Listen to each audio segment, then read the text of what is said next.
Ini adalah salah satu hal yang harus diketahui oleh petani.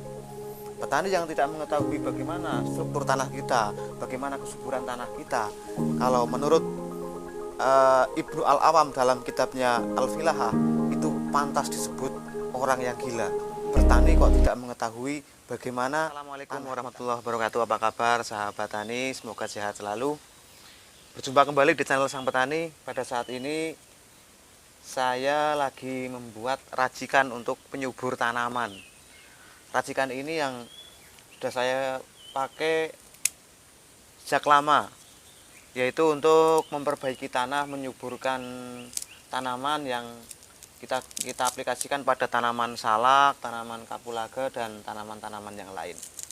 Nah, selama saya menggunakan racikan ini, saya tidak pernah menggunakan pupuk kimia. Dan mungkin saya sebagian dari petani yang tidak memiliki kartu tani, dan saya tidak pernah bisa untuk membeli pupuk bersubsidi.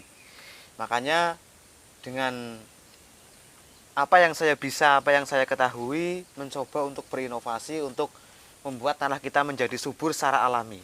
Dan ini sebuah metode pertanian berkelanjutan, karena yang kita pakai adalah bahan-bahan yang alami dan tidak akan merusak lingkungan. Digunakan semakin banyak, maka tanah akan semakin menjadi lebih baik karena terdapat bahan-bahan organik yang akan menjadi pembenah tanah. Nah, bahan yang kita gunakan, salah satu bahannya diantaranya adalah arang, baik arang sekam maupun arang kayu.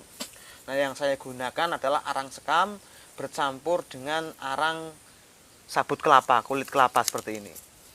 Ini nanti akan sebagai media penggembur tanah ketika kita aplikasikan dalam tanaman. Terus bahan yang kedua adalah kotoran ternak. Jadi arang sekam tidak bisa diaplikasikan sendiri, walaupun bisa nanti akan kurang efektif dalam pemanfaatannya. Ada kotoran ternak yang kita gunakan adalah setengah karung. Dan bahan yang selanjutnya ada limbah kulit kopi.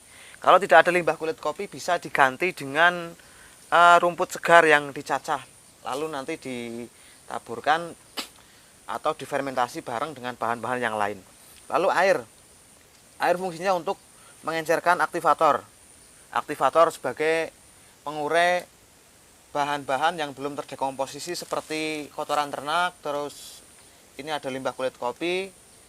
Adapun arang ini sudah tidak perlu dekomposisi ulang, karena bahan yang sudah terdekomposisi oleh api dan pembakarannya tidak sempurna, maka yang kita hasilkan adalah arang.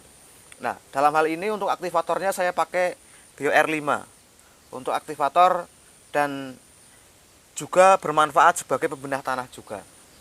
Nah, sahabat-sahabat tani semuanya, ini adalah salah satu metode yang saya gunakan untuk memperbaiki tanah dan menyuburkan tanaman, dan ramuan ini sudah saya pakai dan terbukti menghasilkan yang terbaik untuk tanah yang kita miliki.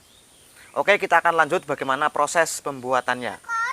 Dan jangan lupa like, komen, dan subscribe pada channel saya agar mendukung channel saya semakin berkembang.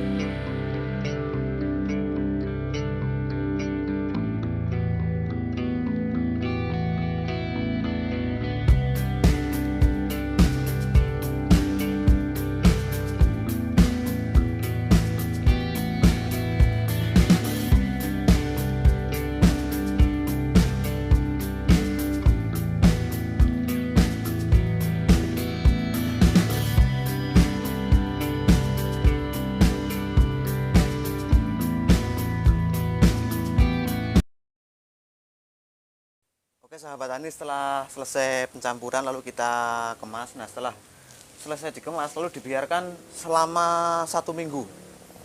Dengan dikemas seperti ini akan kita tidak akan bolak-balik mengerjakan efektivitas pekerjaan. Kalau kita pakai tutup lalu nanti setelah selesai dibongkar lagi, dikemas lagi, itu akan 2 kali kerja. Nah, seperti ini tinggal cek. Biasanya besok sudah mulai hangat. Nah, hangat, hari kedua biasanya sudah mulai panasnya berlebih, dan dalam waktu 1 minggu sudah mulai dingin, itu tandanya ramuan ini, pupuk ini sudah bisa digunakan. Nah, sahabat-sahabat tani, demikian langkah-langkah pembuatan penyubur tanah yang secara otomatis ketika tanah kita subur, maka tanaman-tanaman yang berada di dalam media itu akan tumbuh dengan subur. Nah, ini adalah salah satu hal yang harus diketahui oleh petani. Petani yang tidak mengetahui bagaimana struktur tanah kita, bagaimana kesuburan tanah kita, kalau menurut Ibnu Al-Awam dalam kitabnya Al-Filahah, itu pantas disebut orang yang gila. Bertani kok tidak mengetahui bagaimana tanah kita. Nah, salah satu metode yang saya gunakan adalah membuat penyubur tanah dengan bahan-bahan yang tadi kita racik, kita buat untuk menyuburkan tanah kita dengan tujuan tanaman yang kita tanam pada media tersebut menjadi tanaman yang subur dan menghasilkan buah-buahan yang berkualitas dan dengan kuantitas yang baik. Oke sahabat tani, cukup sekian, barangkali bermanfaat, dan jangan lupa mohon dukungannya teman-teman petani untuk mendukung channel saya dengan cara like, komen, dan subscribe, dan semoga Allah Subhanahu wa Ta'ala yang memberikan imbalan kepada Anda semuanya yang mendukung channel saya.